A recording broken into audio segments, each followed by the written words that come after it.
নমস্কাৰ বন্ধুসকল welcome to my YouTube channel Assam career update আজি পুনৰ আপোনালোকৰ বাবে বহুত ভাল খবৰ আহি গল পুনৰ আপোনালোকৰ এফচিআই বিভাগৰ ফালৰ পৰা চাকৰি মুকলি কৰিলে প্ৰায় 33560 ভ্যাকেন্সি মুকলি কৰি দিলে ইয়াত আপোনালোকৰ কিছুমান গ্ৰেড 3 আৰু গ্ৰেড 4 লেভেলৰ ভ্যাকেন্সি আপোনালোকে দেখিবলৈ পাব 10 পাস 12 পাস ডিগ্ৰী পাস সকলোবে ভ্যাকেন্সি খিনি মুকলি কৰি দিছে সো আপোনালোকে যদি ইন্টাৰেষ্টেড হয় আপোনালোকে ভ্যাকেন্সি খিনি কাৰণে আবেদন সমূহ কৰিব পাৰে এপ্লাই সমূহ কেতিয়া পৰা ষ্টাৰ্ট হ'ব লাষ্ট ডেট কেতিয়া কোৱালিফিকেশন কিমান লাগিব সকলোখিনি কথা এই ভিডিও যোগে আলোচনা কৰা হ'ব যদি ভিডিওটো ভাল পায় ভিডিও লাইক কৰিব পাৰে লগতে চেনেলটো সাবস্ক্ৰাইব কৰি দিব এনেকুৱা ভিডিও প্ৰতিদিনে পাই থাকিব ভিডিওটো যিমান পাৰে সিমান শেয়াৰ কৰি দিয়ক যাতে সকলো বন্ধু-বান্ধৱে এই জবৰ আপডেটটো পাই লয় আহক আজি ভিডিওটো আৰম্ভ কৰো ইয়াত আপোনাক পোনপ্ৰথমে অফিচিয়েল এডভাৰটাইজমেন্টখনে দেখাই দিছো এফচিআই ৰিক্ৰুটমেন্টৰ ফালৰ পৰা এফচিআই মানে আছে ফুড কৰ্পোৰেচন অফ ইণ্ডিয়া যেটো খাদ্য বিভাগ আছে তাৰ পৰা ভ্যাকেন্সি কিনি আছে এফচিআই ফালৰ পৰা ইয়াত আপোনালোকে দেখিব পাইছে এখন অফিচিয়েল এডভাৰটাইজমেন্ট হয় আৰু ইয়াত মই ডিসকাস কৰিম এপ্লাই কেতিয়াৰ পৰা হ'ব অনলাইন লিংক পৰ্যন্ত এলিজিবিলিটি ক্ৰাইটেৰিয়া কিমান বিচাৰিছে কোনটো পদৰ ক্ষেত্ৰত কিমান কৈ কোৱালিফিকেশন মুকলি কৰিছে কি কথা সকলোখিনি কথা জনোৱা হ'ব সো আপোনালোকে ভিডিওটো শেষলৈকে চাই থাকিব ইয়াত আপোনালোকে দেখিব পাইছে এফচিআই ৰিক্ৰুটমেন্টৰ ফালৰ পৰা ভ্যাকেন্সি খিনি মুকলি কৰিছে 2024 বৰ্ষৰ কাৰণে ইয়াত আপোনালোকে দেখিব পাইছে 33566 ভ্যাকেন্সি এটা দুটা ভ্যাকেন্সি নহয় বহুতখিনি ভ্যাকেন্সি মুকলি কৰি দিছে আৰু ইয়াৰ কাৰণে আপোনালোকে এলিজিবিলিটি ক্ৰাইটেৰিয়া সমূহ মই জনাই দিছো এলিজিবিলিটি যেটো ক্ৰাইটেৰিয়া বিচাৰিছে ইয়াত আপোনালোকৰ যেনেদৰে আপোনালোকে এজৰ ক্ষেত্ৰত বেলেগ বিচাৰিছে কোৱালিফিকেশনৰ ক্ষেত্ৰত বেলেগ বিচাৰিছে আৰু ইয়াত আপোনালোকৰ গ্ৰেড 2 পৰা আদি কৰি গ্ৰেড 4 পৰ্যন্ত ভ্যাকেন্সি আপোনালোকে দেখিবলৈ পাব গ্ৰেড 2 গ্ৰেড 3 আৰু গ্ৰেড 4 পৰ্যন্ত আপোনালোকে ভ্যাকেন্সি দেখিবলৈ পাব সো আপোনালোকে ভিডিওটো শেষলৈকে চাই থাকিব পাৰে ইন্টাৰেষ্টেড যদি হয় ইয়াত আপোনালোকে দেখিব যে এফচিআই ৰিক্ৰুটমেন্ট 2024 ইয়াত আপোনালোকে দেখিব যে grade 1 grade 2 grade 3 and grade 4 ভৰ্তি মুকলি কৰি দিছে আৰু বয়সৰ সময়সীমাৰ ক্ষেত্ৰত 18 পৰা 38 বছৰ হৈছে জেনেৰেল ক্যাটেগৰী ক্ষেত্ৰত আৰু যিসমূহ এসসি এসটি হয় পিডব্লিউবিডি হয় তেনে ক্ষেত্ৰত আপোনালোকে ৰিলেক্সেশন সমূহ লাভ কৰিব যিসমূহ এসসি এসটি হয় তেওঁলোকে 5 বছৰ কৰি ৰিলেক্সেশন লাভ কৰিব 43 ইয়াৰ্স পৰ্যন্ত ওবিসি কাৰণে 3 বছৰ কৰি ৰিলেক্সেশন লাভ কৰিব 41 ইয়াৰ পৰ্যন্ত আৰু পিডব্লিউবিডি কাৰণে আপোনালোকে 10 বছৰ কৰি ৰিলেক্সেশন লাভ কৰিব 48 ইয়াৰ পৰ্যন্ত আৰু ইয়াৰ যেটো অফিচিয়েল ওয়েবসাইট হৈছে fci.gov.in আৰু ইয়াৰ ওপৰত দেখিব পাৰিছে এফচিআই ফালৰ পৰা ভ্যাকেন্সি খিনি মুকলি কৰি দিছে আপোনালোকৰ এটা বৃহৎ অপৰচুনিটি আহি গৈছে সো অপৰচুনিটিটো আপোনালোকে ইন্টাৰেষ্টেড যদি হয় আবেদন সমূহ কৰি ল'ব পাৰিব এফচিআই ফালৰ পৰা ভ্যাকেন্সি খিনি মুকলি কৰিছে মই এটা চমু আবাস দি দিছো fcirecruitment.com ইয়াৰ পৰা আহিছে জব ভ্যাকেন্সি নেম আছে fci recruitment 2024 অফিচিয়েল অথৰিটি মই আপোনালোকক জনাইছো food corporation of India recruitment board যেটো কয় এফচিআই আৰু মোড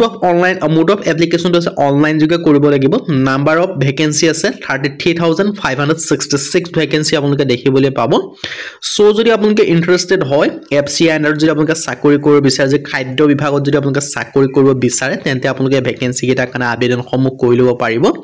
এটো আপোনালোকৰ এটা সোণালী সুযোগ এটা সুবৰ্ণ সুযোগ এই সুযোগটো আপোনালোকে মিছ নকৰিব কেতিয়াৰ পৰা আবেদন সমূহ ষ্টাৰ্ট হ'ব মই হেতু আপোনালোক জনাই আছো আপোনালোকে ৰেডি থাকক কিয়নো আবেদন সমূহ কেতিয়াৰ পৰা ষ্টাৰ্ট হ'ব মই জনাই দিছো ইয়াত আপোনালোকে দেখিব পাইছে আবেদন সমূহ ডিসেম্বৰ মাহৰ পৰা অনুষ্ঠিত হ'ব সো আপোনালোকে যদি ইন্টাৰেষ্টেড হয় এই ভ্যাকেন্সি কিটা কাৰণে আবেদন সমূহ কৰি ল'ব পাৰিব আৰু ইয়াৰ কাৰণে আপোনালোকৰ এপ্লিকেশন ফিছটো পেমেন্ট কৰিব লাগিব জেনেৰেল ইডব্লিউএছ ওবিসি কাৰণে 800 টকা গৈ এসসি পিডব্লিউ ওমেনৰ কাৰণে কোনো ফিছ পেমেন্ট কৰিব নালাগে ওমেন মানে জেনেৰেল হক এসসি এসটি হক কোনো কথা নাই মাত্ৰ জেনেৰেল আৰু ওবিসি যেটো মেল কেণ্ডিডেট তেওঁলোকে পেমেন্ট কৰিব লাগিব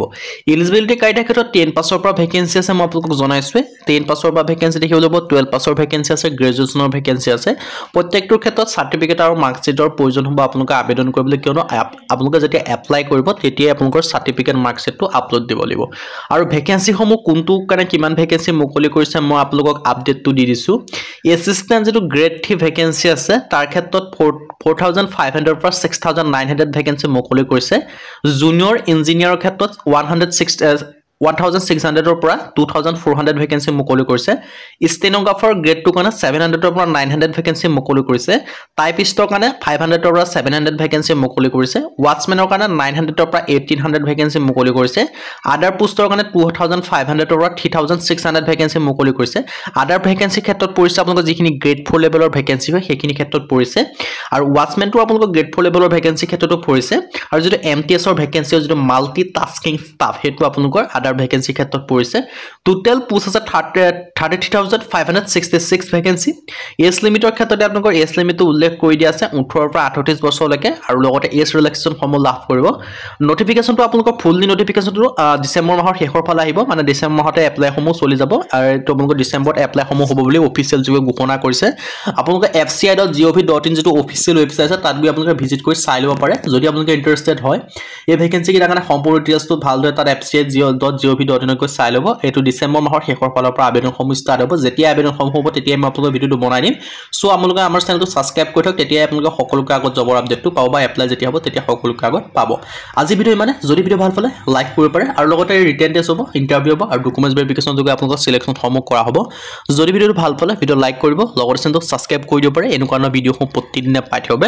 আজিলৈকে পৰৱৰ্তী ভিডিওত লগ পাম